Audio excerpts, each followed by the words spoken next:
So guys उम्मीद करता हूँ तैयारियां बहुत अच्छी चल रही होंगी आप सभी की। Welcome to Well Prep Education. नमस्कार दोस्तों, स्वागत है आप सभी का वेल प्रेप एजुकेशन में। तो आज का जो वीडियो रहेगा कहीं ना कहीं जो है एक प्लान्ड वे में रहेगा।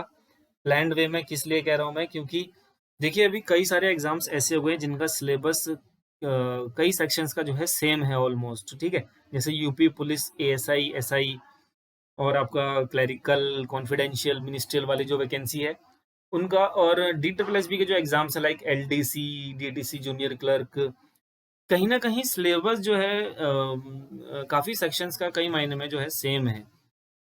तो इसी को देखते हुए मुझे लगा कि कहीं ना कहीं हमको जो है इन क्लासेस के लिए, इन एग्जाम्स के लिए हम एक ही क्लास कंडक्ट कर सकते हैं, जैसे कि आज की क्लास है। ठीक है, आज की क्लास में जो क्वेश्चंस होंगे वो यूपी पुलिस में प्रीवियसली पूछे गए क्वेश्चंस हैं।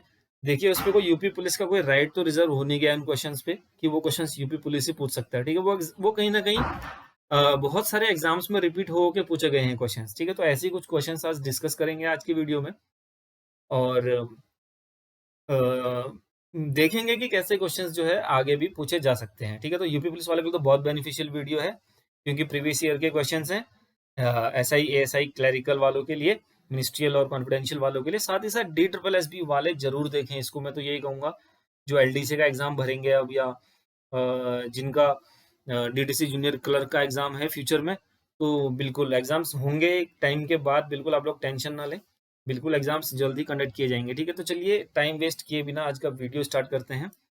पूरा ध्यान स्क्रीन पर कंसंट्रेशन के साथ आपको लगाना है, और ऑल द बेस्ट बोलता हूँ फिर से। एक ये नया जो है वो मैंने सोचा है कि हाँ यार कि ऐसा करना चाहिए करके, उम्मीद करता हूँ आप लोगों को पसंद आएगा। चलिए स्टार्ट करते हैं वीडियो। तो पहला क्वेश्चन जो आप देख रहे हैं ये स्टेटमेंट और आर्गुमेंट्स वाला क्वेश्चन है।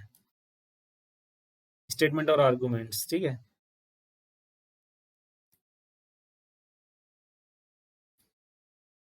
तो ऐसे क्वेश्चंस में क्या करना होता है, मैं आप लोगों को एक बात बता दूं, हिंदी वालों को भी बता देता हूँ। वक्तव्य और तर्क वाले क्वेश्चंस होते हैं ये।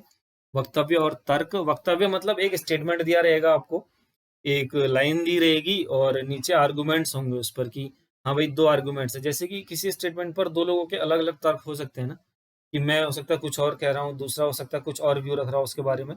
ठीक है, जैसे मैं कह रहा हूँ कि यार सर्दियों में स्वेटर पहननी पड़ती है, ठीक है, ठंड लगती है, तो एक कह रहा है हाँ यार पहननी तो पड़ेगी यार, ठंड लगेगी तो। दूसरा कह रहा है मुझे क्या जरूरत है यार, ठंड पता नहीं तुम्हें कैसी ठंड लगती है, मैं तो बिना स्वेटर के खाली एक हाफ टी शर्ट में रह जाता हूँ सर्दियों में। ठीक है, तो सबके अलग अलग व्यूज होते हैं। तो यहाँ पर आपको अपने आप को रखकर नहीं चलना है। सीधे से मैं बता दूं, कोई भी स्टेटमेंट अगर आप पढ़ रहे हैं तो अपने आप को रखकर मत चलिए। वहां पर आप एकदम न्यूट्रल हो जाइए। वहां पे एक लेमैन, कोई अदर पर्सन को बिठा दीजिए। वहां पर अपने आप को रखकर बिल्कुल भी नहीं सोचना है, क्योंकि अगर आप अपने आप को रखकर सोचेंगे तो कहीं ना कहीं जो आपके स्टेटमेंट्स मिसमैच कर जाएंगे, आपके तर्क जो है, आर्गुमेंट्स कहीं ना कहीं मिसमैच करेंगे। तो एक कॉमन पीपल को बीच में बिठाइए, फिर सोचिए कि वो क्या सोच सकता है इस स्टेटमेंट के बारे में। जैसा कि ये पहला क्वेश्चन है, ये इसका स्टेटमेंट पढ़िए आप। क्या स्वस्थ जीवन जीने के लिए चीनी की खपत कम होनी चाहिए, ये है। ठीक है, अब इसमें क्या तर्क आए हैं, तर्क देखते हैं, स्टेटमेंट आर्गुमेंट देखते हैं। हाँ, चीनी की खपत से मोटापे, मधुमेह और हृदय रोगों का खतरा बढ़ जाता है। बिल्कुल सही है। Yes, the consumption of sugar increases the risk of obesity, diabetes and heart disease. बिल्कुल सही। दूसरा क्या कह रहा है, नहीं चीनी उस भोजन में स्वाद को बढ़ाती है जिसे हम उपभोग करते हैं। तो ये तो बिल्कुल गलत हो गया ना, कि यार एक स्टेटमेंट तो बिल्कुल भाई आपको एकदम एक सही चीज बता रहा है कि हाँ यार ये मोटापा बढ़ाता है, ओबेसिटी इंक्रीज करता है, डायबिटीज इंक्रीज करता है, हार्ट डिजीज बढ़ा देता है। और दूसरी तरफ मैं कह रहा हूँ नहीं यार चीनी में तो बड़ा टेस्ट आता है यार, वो कैसे यार उसको छोड़ सकते हैं। तो ये वाला स्टेटमेंट बिल्कुल भी गलत हो गया, क्योंकि आप अगर अपने को रखकर देखेंगे तो शायद आपको सही लगेगा, अगर आप चीनी ज्यादा पसंद करते हैं कि नहीं यार ये तो बड़ा मीठा कर देगा। लेकिन दूसरी तरफ आप देखें, अगर एक वेलफेयर के तरीके से आप देखें तो चीनी की खपत बिल्कुल कम होनी चाहिए। तो इसका केवल तर्क एक मजबूत हो जाएगा, केवल फर्स्ट वाला। ठीक है, दोनों तर्क मजबूत नहीं है, खाली पहला है, only argument one is strong. Second question देखिए, क्या स्कूलों में योगा और ध्यान अनिवार्य किया जाना चाहिए? Should yoga and meditation be made compulsory in schools? तो क्या लगता है आपको? पहले तो आप हाँ ही कहेंगे, लेकिन चलिए आगे बढ़ते हैं। पहला तर्क दिया है हाँ, योगा और ध्यान बच्चों को बेहतर एकाग्रता रखने में मदद करता है, जो अंततः उन्हें अध्ययन में मदद करता है। बिल्कुल सही है, एकाग्रता बढ़ाएगा उनकी। ठीक है, कंसंट्रेशन को बढ़ाएगा, जो बिल्कुल हेल्प करेगा उनकी पढ़ाई में। दूसरा कह रहा है नहीं यार, बच्चे तो पहले से इतने सारे काम में व्यस्त होते हैं, वे योगा के लिए अपने मूल्यवान समय को समर्पित नहीं कर सकते। बिल्कुल देखिए, एकदम अपोजिट, पहले वाले की तरह बदतमीजी वाली बात कर दी यहाँ पर कि नहीं यार कैसे करेगा, उसके पास तो इतना लोड है, इतना बड़ा बड़ा बस्ता लेकर जाता है और पढ़ाई करेगा या ये योगा करेगा तुम्हारा। ठीक है, तो फर्स्ट वाला हो गया सही, आप समझ रहे होंगे क्या कह रहा हूँ। लेकिन शायद कोई पर्सन अपने आप को रखकर देखे तो सेकंड वाले को भी सही बता देगा वो। ठीक है, लेकिन वही चीज है कि अपने आप को नहीं रखना है, कोई अदर पर्सन, या तो आप एकदम न्यूट्रल हो जाइए वहां पर, तब मानकर चलना है आपको। क्या क्या लगता है आपको क्या होना चाहिए। आगे बढ़ते हैं। अब आप कहेंगे गणित का क्वेश्चन कैसे दे दिया भैया इसके अंदर, रीजनिंग के अंदर। तो ये जो है रीजनिंग के अंदर बिल्कुल ऐसे क्वेश्चंस भी कई बार देखने को मिल जाते हैं, क्योंकि यूपी पुलिस 2018 वाले एग्जाम में ये पूछा गया है। ठीक है, तो बिल्कुल घबराने की जरूरत नहीं है। तो क्या क्वेश्चन पूछ रहा है कि निम्नलिखित पाई चार्ट वित्तीय वर्ष 15-16 में कंपनी मिनी मैक्स के कर्मचारियों को विस्तारित करता है। एक कंपनी है कोई mini max, mini mall, mini max. ठीक है, और इनकी कुल संख्या दे रखी है 10,800, टोटल कर्मचारी 10,800। दी गई जानकारी के आधार पर प्रश्नों का उत्तर दीजिए। देखिए एचआर में 30 डिग्री लोग हैं, डिग्री की बात कर रहा हूँ, डिग्री मतलब एक सर्कल है ये, एक सर्कल के अंदर कितना डिग्री का कोण होता है, 360 डिग्री का। फाइनेंस में 60 डिग्री लोग हैं, मार्केटिंग में 120 डिग्री लोग हैं, ऑपरेशन में 150 डिग्री लोग हैं। ठीक है, सबसे ज्यादा ऑपरेशन के अंदर। और चलिए पहला क्वेश्चन क्या है, ऑपरेशन में कर्मचारी, ऑपरेशन के कर्मचारी फाइनेंस के कर्मचारियों की तुलना में कितने अधिक हैं, कितने प्रतिशत अधिक हैं। तो ऑपरेशन के कर्मचारियों का क्या दे रखा है भैया, 150 डिग्री, और फाइनेंस का 60 डिग्री। तो अंतर कितना आ गया, ऑपरेशन कितना ज्यादा है फाइनेंस से, 90 डिग्री ज्यादा है। तो वही बताना है कि फाइनेंस से कितना ज्यादा, फाइनेंस को नीचे रखो, 90 डिग्री को ऊपर रखो, परसेंटेज निकाल दो इसका। 150%, कितना, 150%। तो हो गया बी, हो गया सही उत्तर। उम्मीद करता हूँ समझ में आ रहा होगा। ज्यादा फास्ट हो रहा तो कमेंट करके बता दीजिए, सुधार किया जाएगा। ठीक है, क्योंकि इंसान जो है गलतियों से ही सीखता है। अगर कोई गलती हो रही है बताइए, मैं बिल्कुल उसको करेक्ट करूंगा। स्पीड ज्यादा हो रही है वो बताइए, जो भी हो रहा है वो बताइए। ठीक है, यदि एचआर विभाग में 70% कर्मचारी महिलाएं हैं, एचआर में 70% महिलाएं, ठीक है, तो पुरुष कर्मचारियों की संख्या पूछ रहा है कितने होंगे, 30% तो होंगे ही, क्योंकि जाहिर सी बात है 100% ज्यादा तो कुछ हो नहीं सकता है। ठीक है, तो वही 30% का मान पूछ दे रहा है वो कि भैया कितना होगा।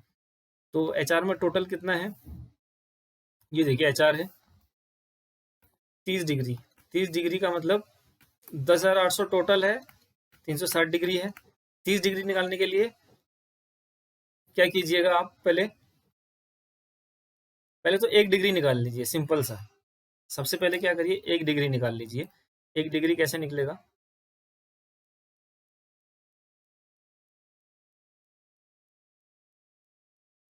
भाग गया बदतमीज। तो देखिए यहाँ पर 360 डिग्री का मान है कितना, 10,800। ठीक है, और एक डिग्री का निकाल लेंगे, 10,800 डिवाइड बाई 360। तो ये 36 से इसको डिवाइड कर दीजिए, आ जाएगा आपका 30। एक डिग्री का मान आ गया 30। क्लियर हो गया। अब जो है मेल कर्मचारी कितने हैं, 30% है। और 30% भी किसका, एचआर कितना है, 30 डिग्री है ना, 30% ऑफ 30 डिग्री, यानी कि कितना आ गया, 9 डिग्री। तो 9 डिग्री को आप 30 से मल्टीप्लाई कर लीजिए, आपका ये आ जाएगा नंबर ऑफ मेल्स। तो आ गया डी। क्लियर हो रहा है जो मैं बता रहा हूँ, इजी तरीके से बता रहा हूँ, इसलिए कोई कंफ्यूजन हो तो प्लीज बताइए। आप क्या चाहते हैं, लॉन्ग टर्म से, शॉर्ट टर्म से, क्योंकि मेरा तो ये मानना है कि जितना ज्यादा शॉर्ट हो सके और समझ में आ जाए उतना बढ़िया। आगे क्वेश्चन एक वर्ड दिया हुआ है, बताना है कि कौन सा वर्ड फॉर्म नहीं हो सकता इन सारे लेटर्स का यूज करके। नेस्ट हो सकता है क्या, बिल्कुल हो सकता है, NEST सब मिल जाएगा क्वेश्चन में। क्योट, सॉरी कोट, QUOTE सब मिल जाएगा। तीसरा इंटीग्रेशन, इंटीग्रेशन मिलेगा क्या, पहले साफ साफ इनकार हो गया क्योंकि जी आ गया इसके अंदर, जी इसमें देखने को नहीं मिल रहा है, तो इंटीग्रेशन फॉर्म नहीं हो सकता है, इसलिए सी हो जाएगा इसका उत्तर। आगे बढ़ते हैं, एक श्रृंखला दे रखी है आपको, 4, 18, 66, 216, 672। अगली संख्या निकालनी है क्या होगी। तो देखिए 4 और 18 के बीच डिफरेंस देखते हैं, 14, फिर यहाँ पर देखते हैं 48, फिर यहाँ पर देखते हैं 150, फिर यहाँ पर देखते हैं कुछ बन नहीं रहा ना। यहाँ पर देखिए 34, यहाँ पर फिर कुछ 102। हम्म और यहाँ पर देखिए फिर क्या है 6।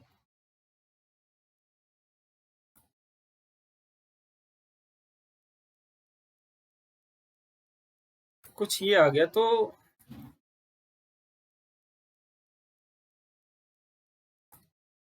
कुछ अजीब सा हो गया है ना। तो ऐसे क्वेश्चंस में आप क्या कीजिए, मैं सबसे फंडा इसका जो सिंपल सा है वो क्या है कि जब ये प्लस माइनस करके काम ना चले ना, तो फिर आ जाइए अब मल्टीप्लिकेशन और डिवाइड पर आ जाइए सबसे पहली बात।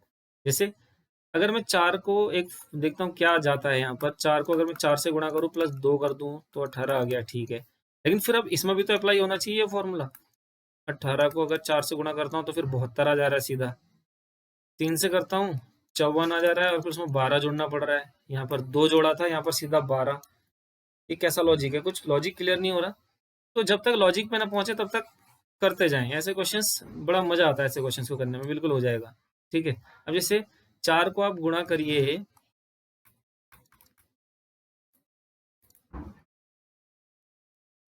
3 से, कितना आ गया 12, फिर उसमें 6 जोड़ दीजिए, कितना आ गया 18।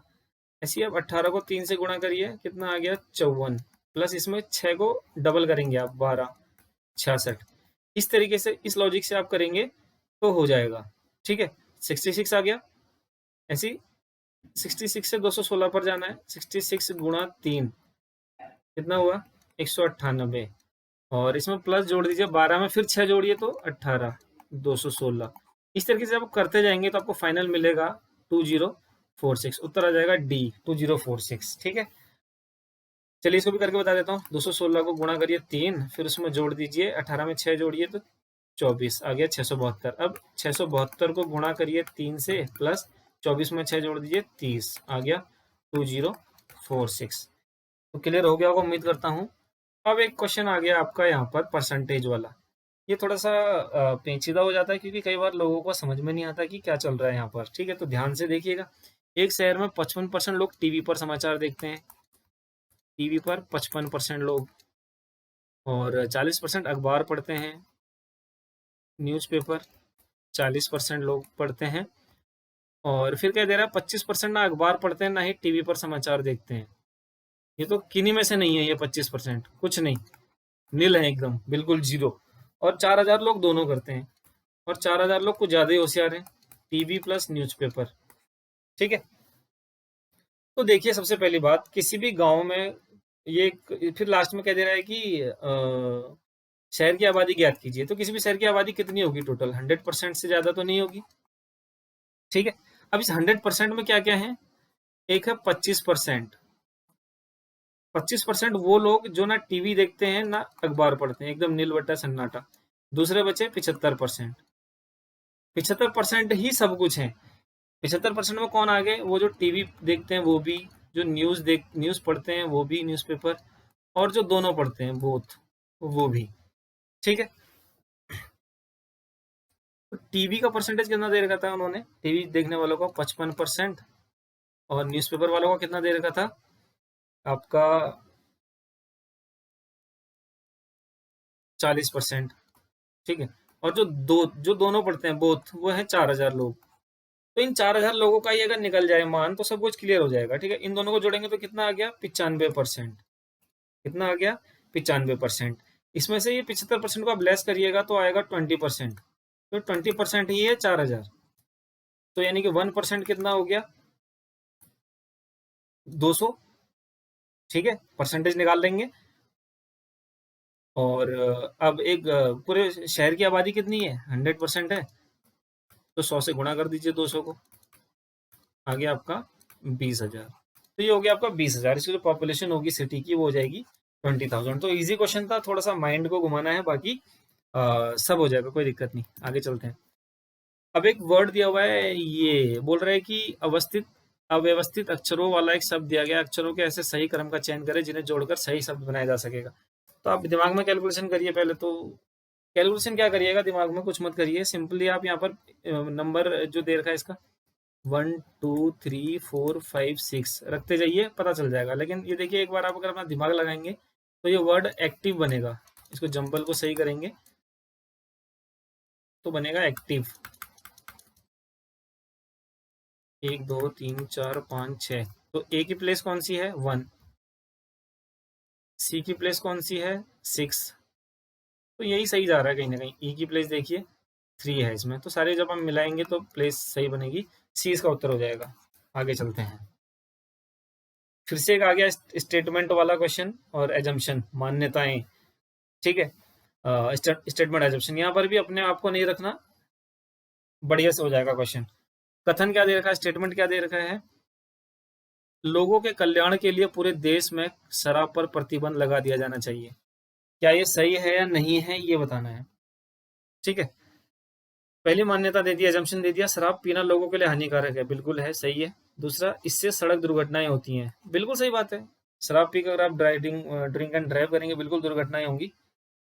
तो ये दोनों ही एजम्पशन कहीं ना कहीं सही है। ठीक है, बोथ। ठीक है, तो यहाँ पर बोथ वाला कौन सा ऑप्शन है, ये both the assumptions are implicit in statement, C. तो सी इसका सही उत्तर हो जाएगा। आगे चलते हैं, दिए गए चित्र में कितने त्रिभुज हैं, ये बताना है। ठीक है, सारे त्रिभुज देखिए कितने हैं, फिर वो बताना है आपने। ये देखिए, अब देखते हैं जरा इसको, एक आप भी देखिएगा सही है या नहीं है, 2 3 4 5 6 7 ये वाला, 8 ये वाला, 9 ये वाला, 10 ये वाला, और एक ये पूरा ये वाला हो गया 11 नंबर। ठीक है, और कौन सा है देखिए, और एक ये पूरा बाहर वाला हो गया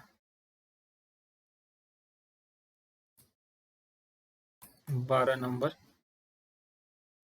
और कोई है क्या देखिए,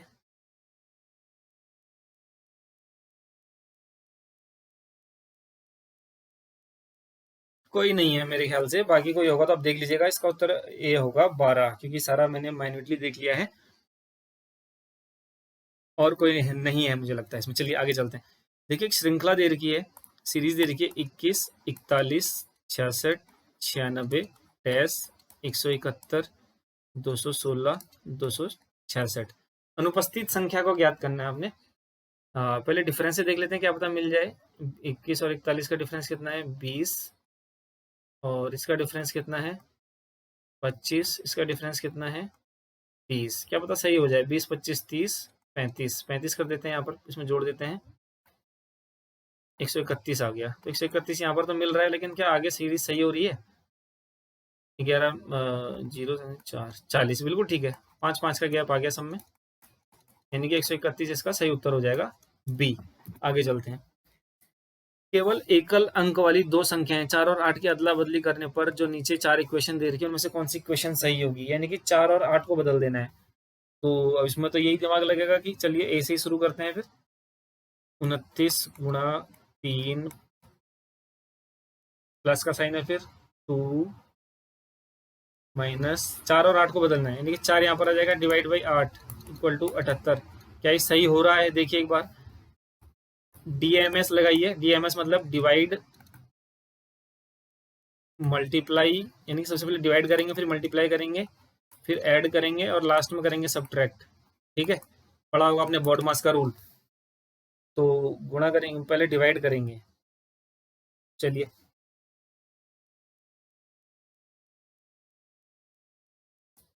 2 माइनस यहाँ पर आ जाएगा आपका 4 को 8 से डिवाइड करेंगे तो 0.5 आएगा, और इसको गुणा करेंगे तो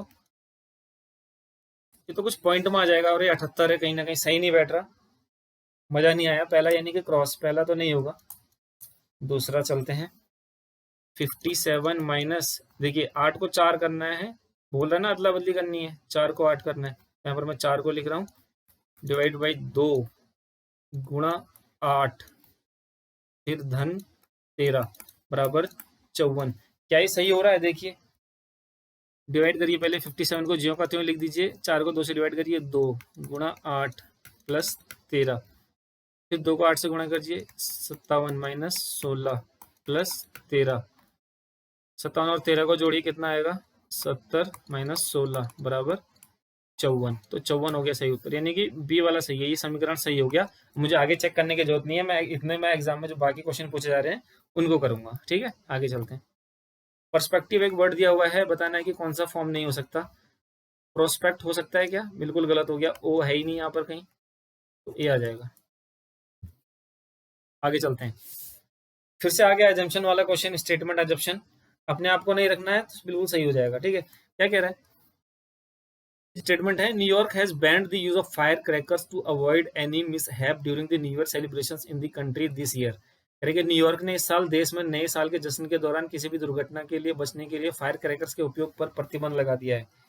अब धारणाएं क्या दी हैं, न्यूयॉर्क में नए साल, यानी कि जो आपको इसके एजम्पशंस दे रखे हैं वो क्या दिए हैं, न्यूयॉर्क में नए साल के उत्सवी मौसम के दौरान पटाखे का उपयोग किया गया।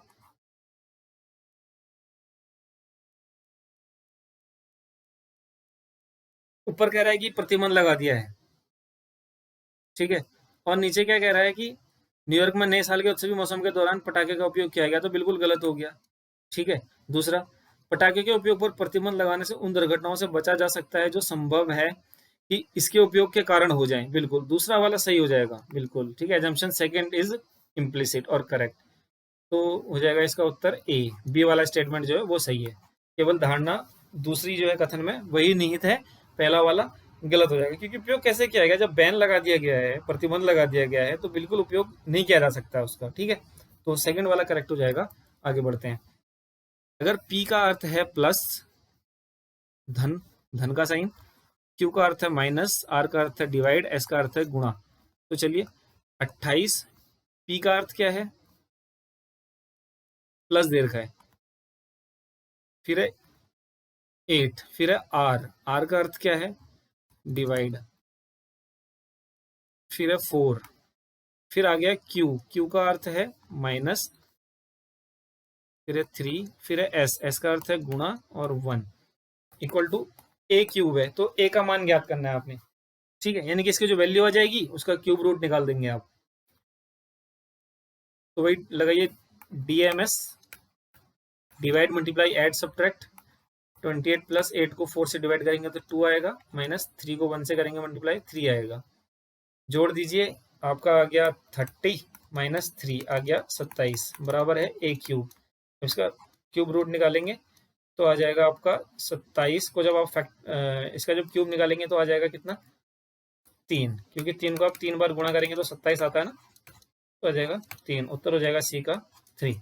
आगे बढ़ते हैं, अब एक आ गया डायरेक्शन का क्वेश्चन आ गया आपका, यहाँ पर डायरेक्शन का मतलब दिशा निर्देश, दिशा निर्देश, उम्मीद करता हूँ आता होगा आप लोगों को, बहुत ही इजी फंडा होता है, कुछ नहीं होता।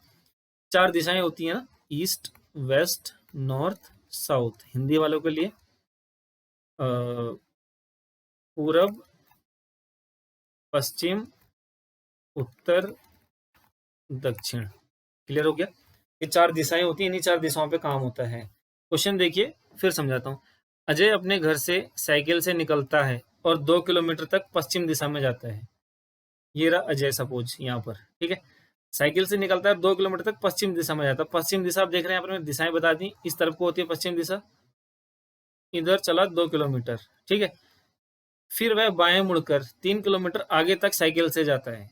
अब बाएं, इसका बाएं किधर होगा, अब आप अपने आप को यहाँ पर रखकर देख सकते हैं, ठीक है, कि आप अपने आप को यहाँ पर एज्यूम कीजिए, बायां किस तरफ होगा आपका, नीचे की तरफ होगा, 3 किलोमीटर चलता है। क्लियर हो गया, पुनः वह बाएं मुड़ता है, फिर बाएं मुड़ता है, ऐसे यहाँ पर अपने आप को रखकर देखेंगे, बाएं किधर होगा आपका, इस तरफ आपका राइट डायरेक्शन होगी, इधर नहीं जाएंगे, बाएं होगा आपका इस तरफ को, 4 किलोमीटर चलता है, 4 किलोमीटर, ठीक है।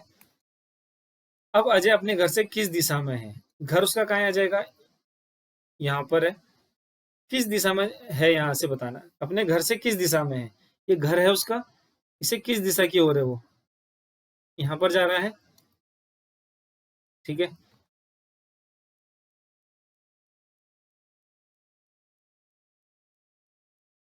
ये बताना है आपको कि किस दिशा की ओर है, उसका जो मुंह है वो किस किस दिशा की ओर है। तो देखिए 4 दिशाएं हैं बताया मैंने आपको, ईस्ट, वेस्ट, नॉर्थ, साउथ। यहाँ पर है वो, और घर है उसका यहाँ पर, ठीक है। तो यहाँ से सामने नीचे को है, ईस्ट की तरफ है, ठीक है। और लाई कहाँ पर कर रहा है, यहाँ पर साउथ की तरफ,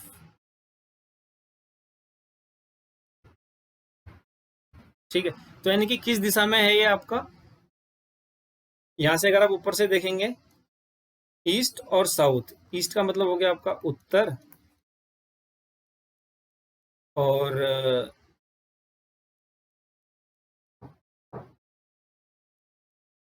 सॉरी, ईस्ट का मतलब हो गया पूरब,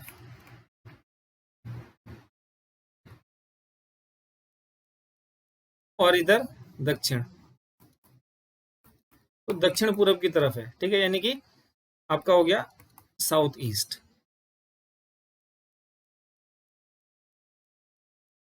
ठीक है। तो दक्षिण पूर्व वाली दिशा हो गई आपकी। तो उम्मीद करता हूँ समझ में आ गया होगा क्वेश्चन कैसे किया है मैंने। आप यहाँ पर जहाँ पर वो पोजिशनड है, जहाँ पर उसका घर है, वहां से देखेंगे तो ये सामने ईस्ट की दिशा है, और जहाँ पर वो है अभी इस टाइम ये साउथ की, यानी कि ये वाला जो डायरेक्शन आ रहा है साउथ ईस्ट का आ रहा है, ठीक है, यानी कि दक्षिण पूर्व का। इसलिए डी हो जाएगा इसका करेक्ट आंसर। आगे बढ़ते हैं। समय 6:30 का है, घंटे और मिनट की सुई के बीच कोण कितना होगा ये बताना है आपको। तो घड़ी बना लेते हैं, गोलाई पर मत जाइएगा। 12, 3, 6, 9, कुछ ज्यादा ही टेढ़ा मेढ़ा हो गया। यहाँ पर बनाते हैं 12, 3, 6 और 9, ठीक है। तो चलिए 6:30 जब बजते हैं तो किस तरीके का रहता है। मिनट की सुई तो ऐसे रहेगी बिल्कुल, मिनट की, ठीक है। और आर की जो सुई रहती है ना, मान लीजिए यहाँ पर अगर 7 है, यहाँ पर 8 है, तो ऐसा रहेगी थोड़ा सा आवर वाली सुई, ये 6 और 7 के बीच में को रहेगी, थोड़ा सा ना, थोड़ा सा बीच में रहेगी इसके। ये 6:30 का टाइम जो है शो करती है घड़ी। तो बताना है आपको, समय 6:30 का है, घंटे और मिनट की सुई के बीच कोण कितना होगा ये बताना है। घंटे और मिनट की सुई के बीच का कोण निकालना है आपने। तो सबसे पहले एक बात आप ध्यान रखिए, जो मिनट वाली सुई है वो पूरी क्लॉक का राउंड लेने के लिए कितने मिनट लेती है, सब कुछ मिनट में लिखेंगे, ठीक है। कितने मिनट लेती है वो, 60 मिनट। यानी कि अगर वो इस 12 से चल रही है तो इस 12 तक पहुंचने में 60 मिनट ही तो लेगी, ठीक है, क्योंकि हर एक के बीच में गैप कितना है, 5-5 मिनट का गैप है, तो बिल्कुल 60 मिनट लेगी। लेकिन जो आवर वाली है वो कितना मिनट लेगी ये बताइए। आवर वाली कितना मिनट लेगी, देखिए 12 से लेके इस 12 तक घूमेगी, ठीक है, और 12 से 1 के बीच कितना चलेगी, 1 घंटा, यानी 60 मिनट। ऐसी 12 घंटे में कितने मिनट हो गए, 720। तो यानी कि 720 मिनट लेगी आवर वाली सुई। क्लियर हो गया, 720 मिनट लेगी। और जो डिग्री का कोण बनता है एक सर्कल में, कितना बनता है वो, 360 डिग्री का, ठीक है। तो इस मिनट वाली सुई का अगर आप 1 डिग्री का निकालना चाहें तो 60 से डिवाइड कर दीजिए, 6 डिग्री आ गया। और आवर वाली सुई का आप निकालना चाहें 1 डिग्री में कितना चलेगी,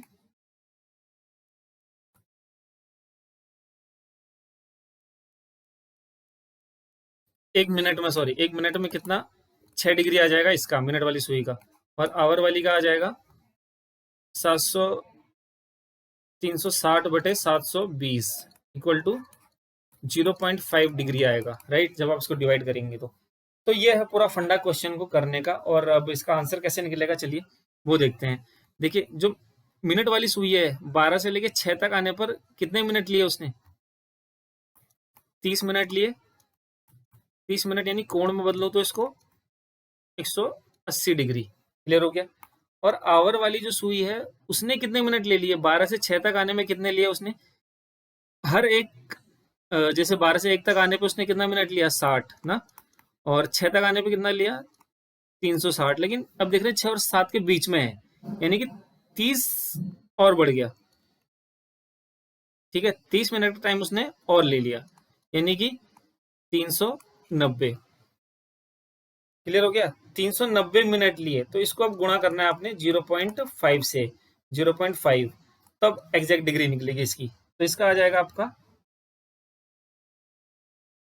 195, ठीक है, 195 डिग्री। तो अब क्लियर हो गया होगा। ये आ गया टोटल, कितना आ गया टोटल, 180 और 195 को आप जोड़ेंगे तो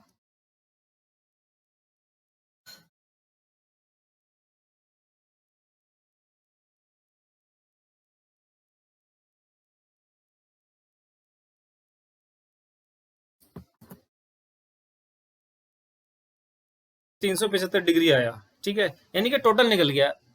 ये यहाँ तक चला और इसके बीच का निकालना है आपने। अब हमने टोटल निकाल दिया तो और ये आ गया हमारा ज्यादा, ठीक है, 375 डिग्री आ गया। लेकिन एक्चुअल में जो है 360 डिग्री का कोण हमारा होता है, तो ये आ जाएगा हमारा, इसको डिफरेंस को आप लेस कर देंगे तो आ जाएगा 15 डिग्री। उत्तर हो जाएगा इसका डी, 15 डिग्री इसका करेक्ट आंसर हो जाएगा, ठीक है।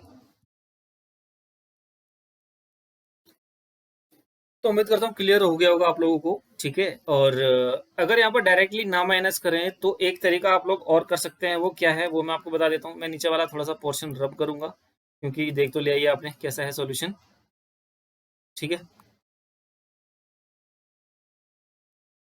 आपने जैसे इसमें मिनट और आवर का वाली सुई का जो डिग्री में निकाला ना, तो आप एक काम कर सकते हैं, 360 डिग्री में से माइनस करेंगे 180 डिग्री माइनस 195 डिग्री, ठीक है। तो क्या हो जाएगा, 360 डिग्री माइनस 180 प्लस 195 डिग्री। तो इसको जब आप निकालेंगे,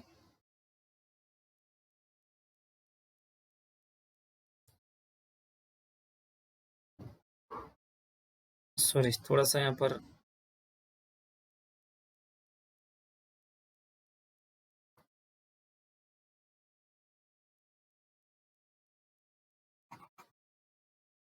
तो आप यहाँ पर क्या करेंगे, 360 डिग्री माइनस 195, बड़े में से छोटे को लेस करेंगे ना, 180 डिग्री, तो इसको निकालेंगे आप।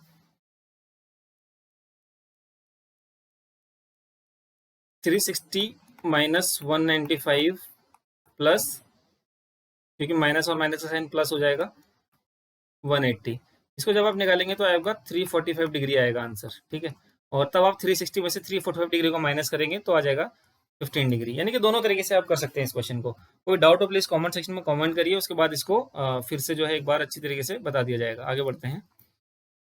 अगर माइनस का मतलब है मल्टीप्लाई और मल्टीप्लाई का मतलब है प्लस, प्लस का मतलब है डिवाइड, डिवाइड का मतलब है माइनस, तो इसका मान ज्ञात करना है आपने। 13 माइनस 12 डिवाइडेड बाई 4 गुणा 6 प्लस 2, ठीक है। सारे साइन चेंज कर दीजिए।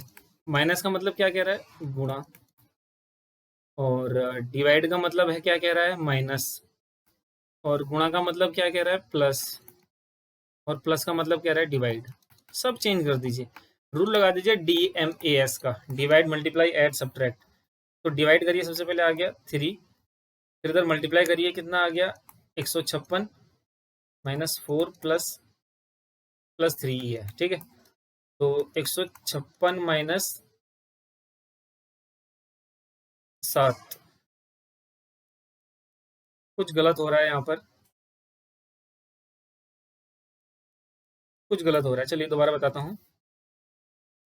13 माइनस 12 डिवाइडेड बाई 4 गुणा 6 प्लस 2, सबको ऐसे लिख दीजिए, 13 12 4 6 2, और साइन चेंज करिए। अब माइनस का मतलब है मल्टीप्लाई, डिवाइड का मतलब है माइनस, ठीक है, और इनटू यानी मल्टीप्लाई का मतलब है प्लस, और प्लस का मतलब है डिवाइड। तो क्या हो जाएगा, सिंपली 3 आ जाएगा यहाँ पर, और 13 गुणा 12 हो जाएगा आपका 156 माइनस 4, कितना आ जाएगा यहाँ पर 152 प्लस 3 इक्वल टू 155।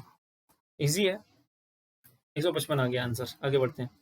एक श्रृंखला दे रखी है, 154 170 202 266 और 394। अगली संख्या बतानी है।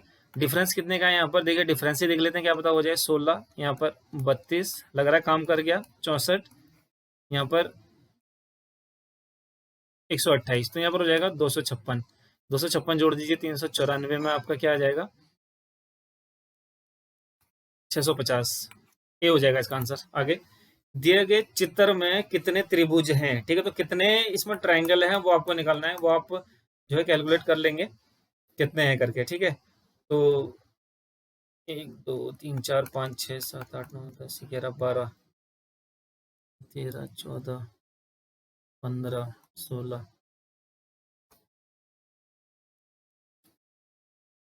ठीक है, तो इसमें टोटल आपके 22, ठीक है, 22 ट्रायंगल्स होंगे, यानी कि 22 जो है त्रिभुज होंगे। ठीक है, तो आप देख लीजिएगा। आगे बढ़ते हैं। 600 छात्रों की एक कक्षा में टोटल कितने? 600। 55% छात्र भूगोल में उत्तीर्ण हुए। ठीक है, 55% ज्योग्राफी में यानी भूगोल, 65% अर्थशास्त्र में, 65% इकोनॉमिक्स में, और 30% इन दोनों में, 30% बोथ। कितने छात्र इन दोनों विषयों में अनुत्तीर्ण रहे, ये बताना है आपको कि कितने छात्र, नंबर देना है उनका, परसेंटेज में नहीं पूछ रहे। तो देखिए टोटल 100% होगा। ठीक है, इसी में जो है तीनों है, 55% वाला भी ज्योग्राफी वाला, और 65% इकोनॉमिक्स वाला, और 30% वाला जो है बोथ। ठीक है, तो कितना हो जाएगा?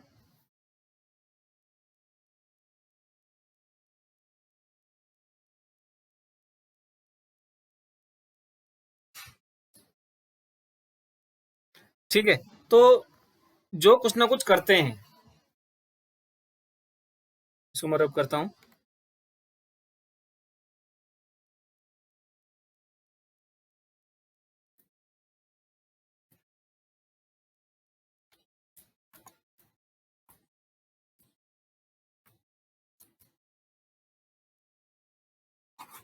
तो गाइज इसमें क्या करना है आपने, आप देख सकते हैं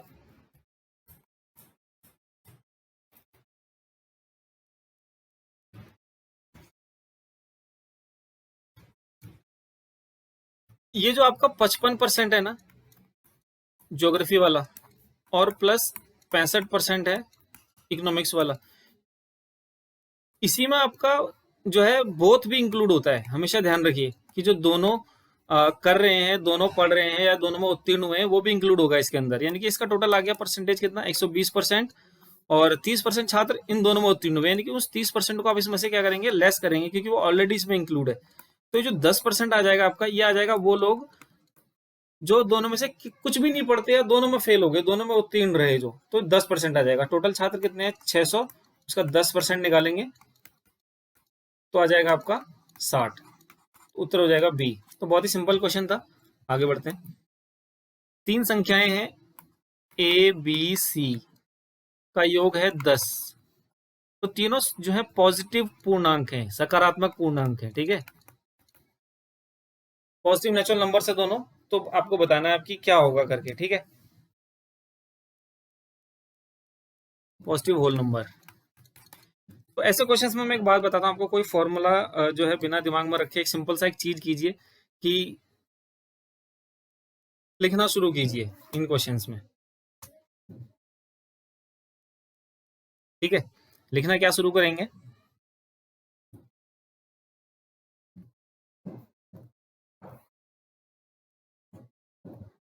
ए बी सी। ठीक है, जैसे अगर ए को आप अगर 1 मानते हैं, बी को 2 मानते हैं, और तीसरा क्या हो जाएगा? 7 ही होगा ऑटोमेटिकली, उससे ज्यादा कुछ ले नहीं सकते। अगर इसको 2 लेते हैं, इसको 3 लेते हैं, तो तीसरे को क्या लेना पड़ेगा? 5, क्योंकि टोटल जो है सम, ध्यान रखना है आपने, सम 10 से ज्यादा नहीं होना चाहिए। ठीक है, 3 4 3। ऐसे अगर 4 लेते हैं, 5 लेते हैं, तो फिर 1। ठीक है, ऐसे ही अगर 4 के साथ और क्या ले सकते हैं? 4 के साथ 6 तो ले नहीं सकते, क्योंकि फिर 0 लेना पड़ेगा। 4 के साथ अगर 4 लेते हैं, फिर यहाँ पर 2। इसी तरीके से और क्या ले सकते हैं 4 के साथ? 4 के साथ फिर 3 लेंगे तो फिर 3 ये वाला आ जाएगा। 5 लेते हैं तो फिर क्या लेंगे इसके साथ, अगर आप 4 लेते हैं तो फिर यहाँ पर 1 हो जाएगा, यही वाली सिचुएशन आ जाएगी ये वाली। 5 के साथ और क्या ले सकते हैं, यहाँ पर 3 ले सकते हैं, तो फिर यहाँ पर ऑटोमेटिकली 2 लेना पड़ेगा। और क्या लेंगे फिर 6 के साथ 4 लेंगे तो फिर 1 लेना पड़ेगा यहाँ पर 1। ठीक है, इसी तरीके की सारी सिचुएशंस रख लीजिए। फिर क्या कह रहा है कि अधिकतम गुणनफल कितना होगा वो निकालना है, सबके गुणा कर लीजिए यहाँ पर 14, 30, 36, 20, 32, 30 और 24। देखिए सबसे ज्यादा 36 आया है गुणनफल। ठीक है, तो अब जब जितना भी करेंगे 36 ही आएगा। ठीक है, इसके बाद 2-4 कंडीशंस और जाएंगी, वहां पर जाकर एक लेवल पर आपका खत्म हो जाएगा ये जो चार्ट बन रहा है ना। तो ज्यादा दिमाग भी नहीं लगाना है, दिमाग को मेंटल टेंशन भी नहीं देना है, और ये इजीली हो जाएगा आपका। ठीक है, आगे बढ़ते हैं। अब एक जो है पेयर दिया हुआ है, जोड़ी दी हुई है, और दूसरी जोड़ी बनानी है। जैसे FIRM है, इसका इन्होंने बनाया है FIMR। तो क्या लॉजिक लगा है वो समझना है आपको। FEE का BLE का निकालना है, तो इसमें थोड़ा सा दिमाग ये लगाना पड़ता है ना। कई बार जैसे FIRM है तो हम क्या सोच रहे हैं कि FI और M और R को उल्टा कर दिया, FI वैसा ही लिख दिया, हम ये सोच रहे हैं। लेकिन जब आप इसको बनाएंगे तो ये नहीं बनेगा। देखिए आप ऐसा बना के नहीं बनेगा। कई बार आपको FEE लिखा हुआ नहीं दिख रहा होगा, शुरू में दिख रहा है, नहीं दिख रहा। तो इसका लॉजिक क्या है कि इन्होंने अल्फाबेटिकल ऑर्डर में अरेंज किया हुआ है। ABCD जिस ऑर्डर में होती है ना, उसी ऑर्डर में अरेंज किया हुआ है। उसी ऑर्डर में इसे भी अरेंज कर देना आपने। तो E है सबसे पहले आने वाला, सॉरी सबसे पहले B आएगा, उसके बाद E आएगा, 3 E है, तीनों को लिख देंगे आप। फिर किसका नंबर आता है, F का, फिर L का नंबर आता है लास्ट में। तो ये हो जाएगा करेक्ट, यानी कि C वाला करेक्ट हो जाएगा। देखिए बिल्कुल दिमाग नहीं लगा, थोड़ा सा माइंड को चेंज किया, थोड़ा सा घुमाया और हो गया। आगे अब एक ये दिया हुआ है, फिर से वही पेयर वाला दिया हुआ है, डॉन्टिंग लिखा है, और इसका बन गया, क्या देख रहे हैं आप यहाँ पर लॉजिक, A और D, यानी कि A पहले आ गया, D बाद में आ गया, फिर NU, N पहले आ गया, U बाद में आ गया, यानी कि ये हो रहा है।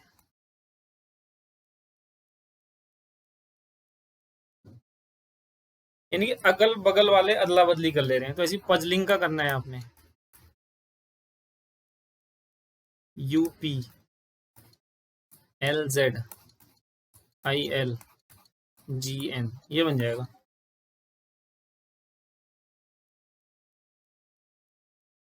Z है ये भी, D वाला हो जाएगा करेक्ट आंसर। ठीक है, आगे चलते हैं।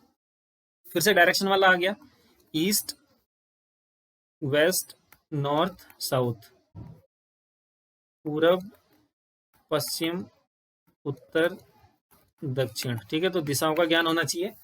चलिए, एक आदमी पूरब की ओर 20 मीटर चलने के बाद दक्षिण की ओर 10 मीटर चलता है।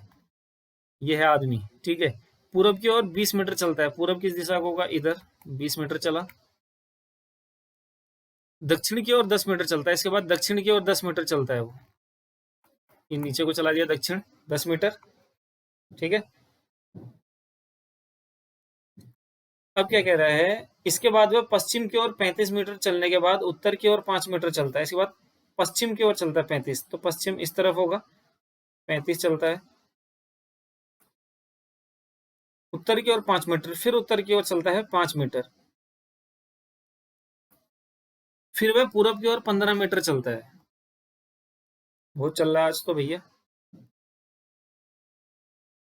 15, ठीक है, 15 यहीं तक तो होगा, क्योंकि ये 20 है यहाँ से यहाँ तक, तो 15 यहीं तक आके खत्म हो जाएगा। 15 और 20 फिर 35 हो जाएगा। ठीक है, फिर कह रहा प्रारंभिक और अंतिम बिंदु के बीच की लघुत्तम दूरी कितनी है, यानी कि शॉर्टेस्ट डिस्टेंस, जहां से वो चला था और जहां पर अभी है, अभी यहाँ पर है वो। ठीक है, कितना शॉर्टेस्ट डिस्टेंस है ये बताना आपको, ये वाला डिस्टेंस। ये टोटल 10 है, तो ये भी 10 होगा इधर वाला। ठीक है, इसमें से ये वाला 5 है, तो ये भी 5 हो गया, तो बचा हुआ कितना हो गया, 5। तो 5 metre is the right answer, C हो जाएगा इसका करेक्ट आंसर। ठीक है, तो गाइज ये कुछ जो है क्वेश्चन हमने डिस्कस किए थे आज रीजनिंग के, और उम्मीद करता हूँ कि आपको सही लगा होगा ये सेशन। और अगर आपको कोई इससे रिलेटेड कोई भी डाउट हो या कोई भी क्वेरी हो, तो प्लीज आप कमेंट सेक्शन में कमेंट करके पूछ सकते हैं। उसका रिप्लाई करने की कोशिश करूंगा मैं एट द अर्लीस्ट। ठीक है, so all the best guys, bye bye, take care.